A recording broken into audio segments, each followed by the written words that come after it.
guys, welcome back to my YouTube channel. நீங்க பார்க்குறது என்ன சர்ச் நான் உங்க ஏஞ்சலினா. ஸோ இன்னைக்கு என்ன வீடியோ பார்க்க போறோம் பார்த்தீங்கன்னா ஒரு ரெசிபி வீடியோன்னு சொல்லலாம், ஒரு vlog சொல்லலாம், என்னன்னா சொல்லலாம். இப்போ டைம் பார்த்தீங்கன்னா 4:30 ஆகுது. ஸோ கொஞ்சம் டைம் ஆயிடுச்சு. நம்ம இப்போ என்ன பண்ண போறோம் பார்த்தீங்கன்னா பாயாசமும் இன்னைக்கு பாயாசமும் போண்டாவும் போட்டு சொல்ல போகிறோம்.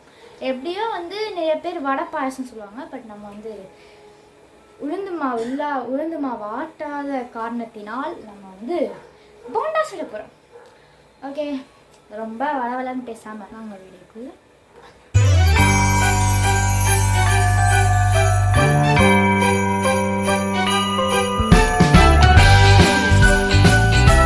என்னடா ஆளக்கணும்னு பார்க்குறீங்களா? என்ன இருக்கேன்.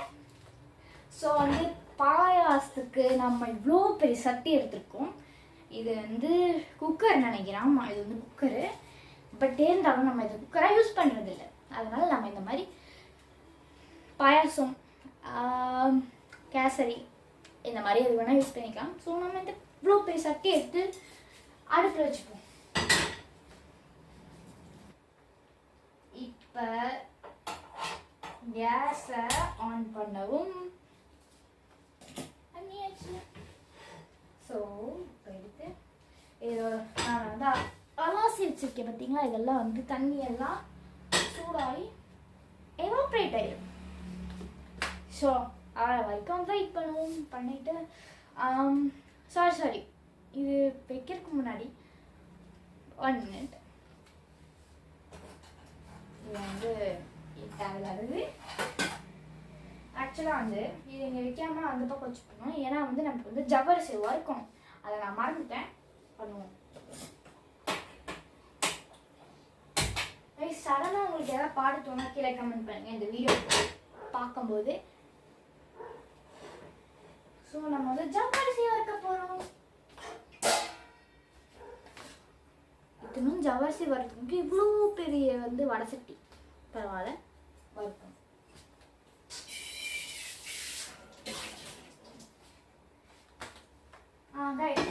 ஸோ நான் சொன்னதே நான் மறந்துட்டு பாருங்க. இந்த நேரத்தில் உங்களுக்கு என்னோடய வீடியோ பார்க்கும்போது என்ன பாட்டு தோணுன்னு கீழே கமெண்ட் பண்ணுங்க. இப்போ எனக்கு என்ன தோணுதுன்னா, பாடினா காப்பி ரைட் போட்டுருவாங்களா? நான் பாடினா யார் காப்பி ரைட் போடுவேன் பார்த்துக்கலாம். தீயை நீ பகிர்ந்தாலும் வென்றாய் மாறும், அது வரைக்கும் தான் தெரியும். நம்மளாம் நிறையா பேருக்கு பாட்டு ரொம்ப பிடிக்கும், பாட்டு கேட்குறது. ஆனால் சில பேருக்கு பார்த்தீங்கன்னா அந்த 4 லைன் மட்டும்தான் தெரியும், 4 வார்த்தை மட்டும் தான் தெரியும் அதில். ஸோ அந்த லிஸ்ட்டில் நானும் ஒருத்தி. நீங்கள் யாருன்னு கமெண்ட் பண்ணுங்கள். ஆக்சுவலாக எனக்கு பாட்டு கேட்க ரொம்ப பிடிக்கும். நான் நிறைய பாட்டு கேட்பேன்.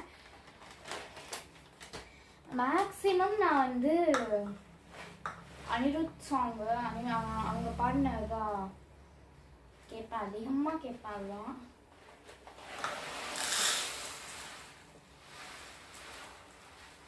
அப்புறம் நம்ம சிவங்கி அக்கா வந்து யாருக்கெல்லாம் பிடிக்கும்ன்ற கீழே கமெண்ட். சிவங்கி அக்கா பிடிக்காத ஆளே இல்லைங்க. கீழே கமெண்ட் பண்ணுங்க. எல்லாத்தையும் கீழே கமெண்ட் பண்ணிட்டே இருங்க, அப்போ தான் நான் படிப்பேன்.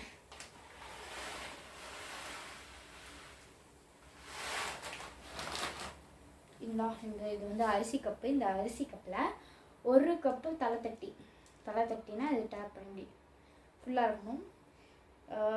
இந்த 1 கப்பு தான் நம்ம வந்து போடணும், வறுக்கணும். ஸோ இங்கே வடிசட்டி இருக்கா, இது கூட போடணும். தண்ணியில் இருக்கா, அதெல்லாம் வறுத்துப்போம்.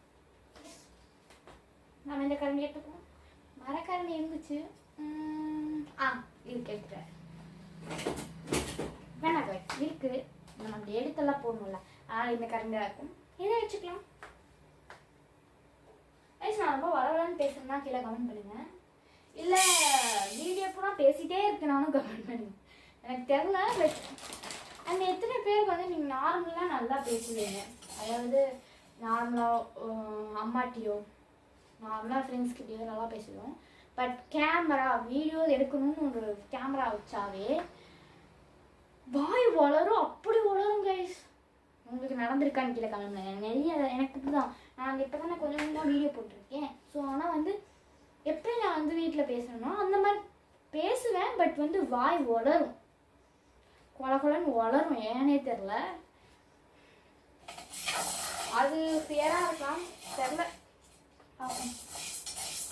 ஸோ ஒரு வேலை ஒரு சின்ன பசங்களாக இருந்தீங்கன்னா பெருசாகி உங்களுக்கு என்ன ஆகணும்னு ஆசைன்னு கீழே கமெண்ட் பண்ணுங்கள். அண்ட் அது மட்டும் இல்லாமல் நிறையா பேர் வந்து அதாகணும் இதாகணும்னு நினச்சி வச்சுருப்பீங்க. ஆனால் வந்து ஒரு நார்மல் ஜாபில் போய் சேர்ந்துருப்பீங்க இல்லையா? ஸோ நீங்கள் என்ன ஆகணும்னு ஆசைப்பட்டீங்கிறது கீழே கமெண்ட் பண்ணுங்கள். ஆக்சுவலாக நான் வந்து பார்த்தீங்கன்னா எனக்கு வந்து ஆக்டிங்னு சொல்ல முடியாது, இதுவும் சொல்ல முடியாது. பட் எனக்கு வந்து எப்படி சொல்கிறது, விஜே ஆகணும், அதாவது ஆங்கரிங் பண்ணணும், ஆர்ஜே ஆகணும். ஸோ அந்த மாதிரி கனவுகள்லாம் இருக்குது. ஸோ அதை தேடி நான் அது வந்து நான் வந்து வளவலன்னு பேசாமல் இதை வந்து வறுத்து முடிச்சுட்டு உங்களை வந்து சந்திக்கிறேன். ஓகே கைஸ், ஆக்சுவலாக நான் வந்து பார்த்தீங்கன்னா தண்ணி வந்து கொதிச்சதுக்கப்புறம் நான் வந்து ஜவ்வரிசியை வறுத்துட்டு அதில் போட்டுட்டேன். ஸோ அது வந்து வேகணும், கண்ணாடி மாதிரி வந்தோடனே அது வெந்துருச்சுன்னு அர்த்தம். அதுக்கப்புறம் நம்ம சேமியா மற்ற ஐட்டம்லாம் போடணும். இப்போ வந்து சைட்லேயே பார்த்தீங்கன்னா நம்ம போண்டாக்கு மாவு வந்து ப்ரிப்பேர் பண்ணிக்கணும் பார்த்தீங்களா, அதுக்கு நம்ம எடுத்துடலாம். கைஸ், போண்டா மாவு கலக்கிறதுக்கு இந்த மாதிரி ஒரு சட்டி குண்டா எதனா எடுக்கலாம். இதில் வந்து நம்ம பார்த்தீங்கன்னா கடல மாவு போடணும், உங்களுக்கு காமிக்கிறேன். ப்ளீஸ், ஆக்சுவலாக நிறைய நல்லா வந்து கொதிக்குது. சைட்லலாம் இருக்குது பார்த்தீங்களா, சைட்லலாம் கொஞ்சம் கண்ணாடி மாதிரி ஆயிடுச்சு. இன்னும் நல்லா கண்ணாடி மாதிரி ஆனதுக்கப்புறம் வந்து அது வெந்துச்சுன்னு அர்த்தம். ஸோ அதுக்கு நம்ம வந்து பஜ்ஜி செய்ய ஆரம்பிச்சு போண்டா செய்ய ஆரம்பிச்சிடலாம். ஓகே கைஸ், ஆக்சுவலாக வந்து பஜ்ஜினே வருது கைஸ். போண்டா போடுறது கடலை மாவு எடுத்துருக்கோம். கடலை மாவை இது மாதிரி ஒரு ஆரஞ்சு கப், இது வந்து பார்த்தீங்கன்னா 250 ml, அதாவது 1 கப்பு. இது 250 ml வரும்னு போட்டிருக்காங்க தெரியல. ஆனால் இதில் வந்து நான் பார்த்தீங்கன்னா 1.5 கப் போட்டுக்கிறேன். உங்களுக்கு வீட்டில் நீங்கள் எவ்வளோ சாப்பிட்றீங்கன்னு பொறுத்த அளவுக்கு நீங்கள் போட்டுக்கோங்க. நான் வந்து 1.5 கப்பு போட போகிறேன். போடலாம். தெரியுதா கைஸ்? தெரியுங்க. ஸோ இதில் வந்து நான் 1.5 கப் போடுறேன். இதுக்கப்புறம் பார்த்தீங்கன்னா அரிசி மாவு. ஸோ அரிசி மாவு பார்த்தீங்கன்னா 1 கப்பு போட்டிங்கன்னா 1/2 கப்பு போடலாம். ஸோ 1.5 கப்பு போடுறதுனால 3/4 கப்பு போடணும் அரிசி மாவு. அரிசி மாவு எதுக்கு போடுறோம்னா, அரிசி மாவு போடுற காரணம் வெளியே மொறுமொறுன்னு நல்லா வரணுன்றக்காக தான், கிறிஸ்பியாக வரணுன்றக்காக தான். ஸோ அதுக்கும் போட்டாச்சு. அதுக்கப்புறம் பார்த்தீங்கன்னா நம்ம வந்து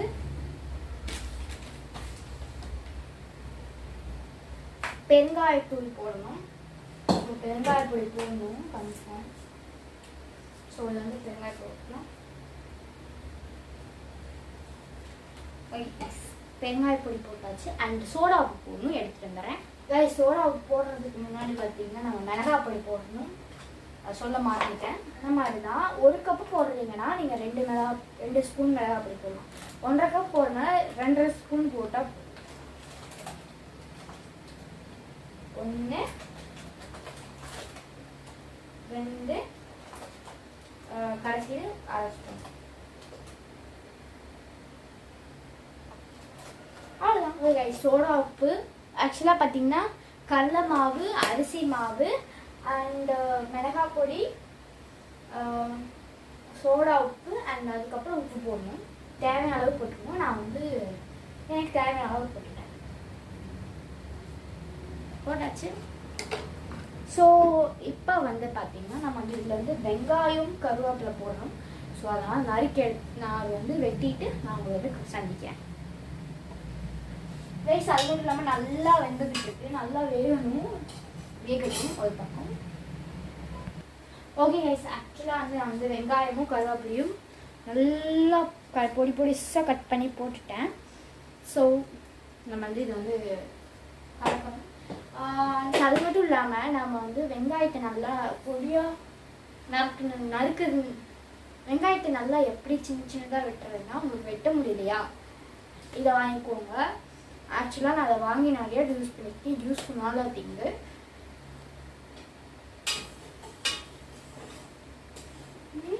நல்லா வேகுது.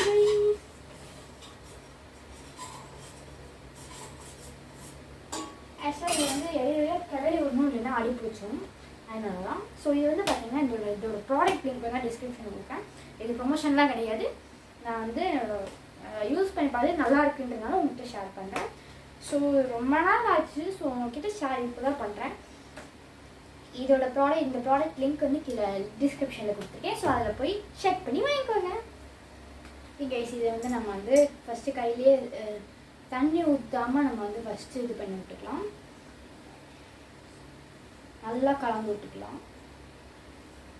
கைஸ் ஆக்சுவலாக வந்து பார்த்திங்கன்னா கொஞ்சம் கொஞ்சமாக தண்ணி விட்டு நம்ம வந்து கலக்கி எடுத்துக்கலாம். ஓகே கைஸ், அதாவது இந்த பதத்தில் வரணும்.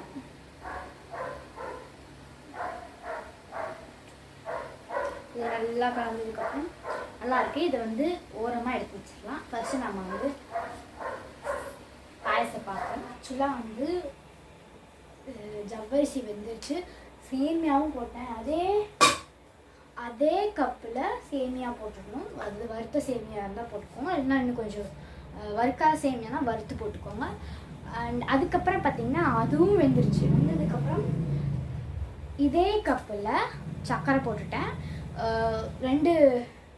ரெண்டு கப்பு சர்க்கரை போட்டிருப்பேன். ஸோ உங்களுக்கு தேவையான அளவு போட்டுக்கணும். என்னோடய இனிப்பு பார்த்துட்டு இனிப்பு கொஞ்சம் சாப்பிடுவோம். ஸோ எங்களுக்கு தகுந்த மாதிரி நாங்கள் போட்டுக்கிட்டோம். நீங்கள் எவ்வளோ சாப்பிட்றீங்களோ அதை பொறுத்து சர்க்கரை போட்டுட்டோங்க. இப்போ வந்து நல்லா சர்க்கரையெல்லாம் கரைஞ்சிருச்சு. வெள்ளை சர்க்கரை தான் போட்டிருந்தேன். வெள்ளை சர்க்கரை தான் நல்லா இருக்கும். சரினா கலர் மாறிடும் கரும்பு சர்க்கரை போட்டால். அதனால நல்லா கொஞ்ச நேரம் வந்து இன்னும் கொஞ்சம் வெந்து வரட்டும். அதுக்கப்புறம் வந்து பார்த்திங்கன்னா பாலுக்கு பதிலாக நான் மில்க் மேட் ஊற்ற போகிறேன். ஸோ அதை வந்து அப்புறமா வந்து பார்ப்போம். ஆக்சுவலாக வந்து இப்போ வந்து பார்த்திங்கன்னா முந்திரியும் திராட்சையும் எடுத்திருக்கேன். ஸோ இதை வந்து நம்ம வறுக்கணும். ஸோ இந்த மாதிரி ஒரு கரண்டி அடுப்பு பற்ற வச்சுப்போம். ஸோ நெய் ஊற்றி வறுக்க போகணும். இதையும் பார்த்துட்டுருக்கேன். ஸோ இது வந்து நெய் ஊற்றிடும். கவுகி அமுல்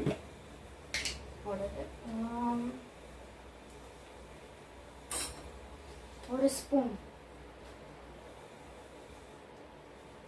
ஸோ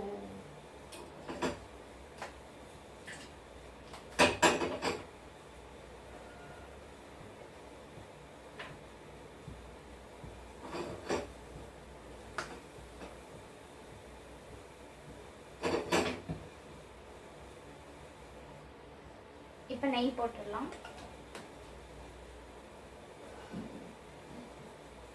அண்ட் இது ரெண்டையும் போட்டுடலாம்.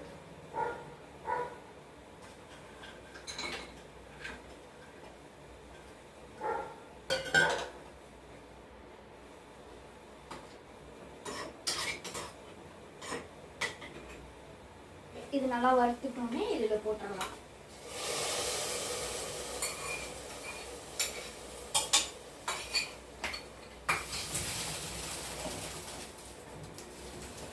வந்து நல்லா கலக்கி விட்டுக்கலாம். தண்ணி ஊற்றிக்கிறேன்.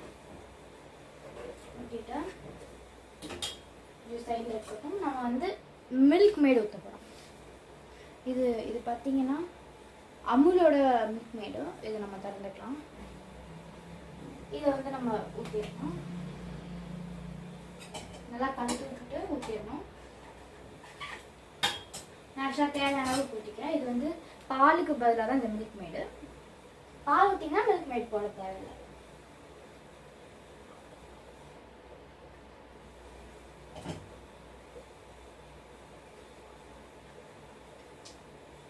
ஊற்றோடனே கொஞ்சம் கலக்கிட்டே இருந்தீங்கன்னா பால் மாதிரி வெள்ளையாக இருக்கும். ஸோ அதுக்கு தான் பாலுக்கு பதிலாக தான் மில்க் மேடு. பாயாசம் முடிஞ்சது.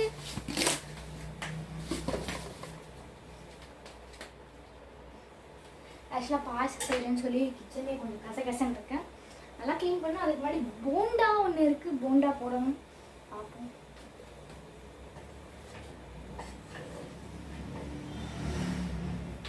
கைஸ் முடிஞ்சது நம்ம பால் பாயாசம்.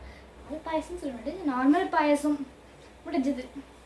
நான் உங்களுக்கு காமிக்க இல்லை, உங்களுக்கு காமிக்கிறேன். கைஸ் தெரியுதா? ஆக்சுவலாக நல்லா இருக்குது. கொஞ்சம் அதனால் கேமரா ஸ்பாயில் ஆகிட போது நம்ம வந்து எடுத்துருவோம். ஓகே கைஸ், சூப்பராக இருக்குது. அண்ட் அது மட்டும் இல்லாமல் செம்மையாக இருக்குது. நான் போண்டா போடும்போது உங்களை வந்து சந்திக்கிறேன். கைஸ் வந்து நான் அந்த போண்டா போட போகிறேன். ஸோ எண்ணெய் காய வச்சுருக்கேன், காஞ்சதுக்கப்புறம் போடலாம்.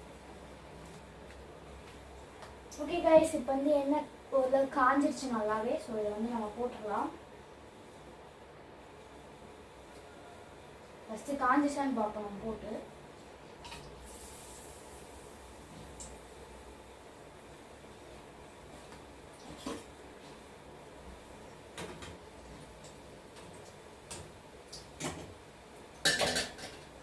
கொஞ்சம் கம்மியாக இருக்குன்னு நினைக்கிறேன். இப்போ தெரியுது எனக்கு என்னன்னு தெரியல. ஸோ நான் கொஞ்சம் இன்னும் மாவு போட்டுக்கிறேன். கொஞ்சம் ஆனால் கொஞ்சம் தண்ணியாக இருக்கிற மாதிரி எனக்கு ஃபீலாக இருக்குது. ஸோ வந்து போண்டா போட போகிறோம். ஸோ எண்ணெய்லாம் காஞ்சிச்சு, போட்டுனே நல்லா வந்துச்சு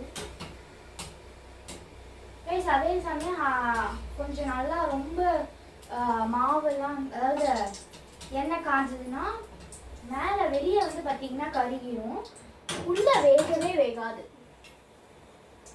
ஸோ அதனால் வந்து கம்மியாக தான் ஃப்ளேம் வச்சுக்கணும்.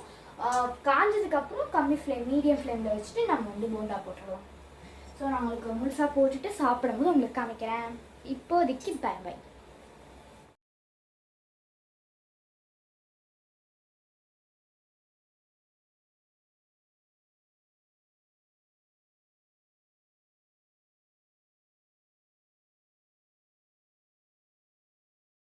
ஓகே கைஸ், ஃபோட்டோ அட்டாச் பண்ணியிருப்பேன், பார்த்துருப்பீங்க. நல்லா வந்திருக்கு, டேஸ்ட்டும் செம்ம சூப்பராக இருக்குது. ஸோ நீங்கள் ட்ரை பண்ணி பாருங்கள்.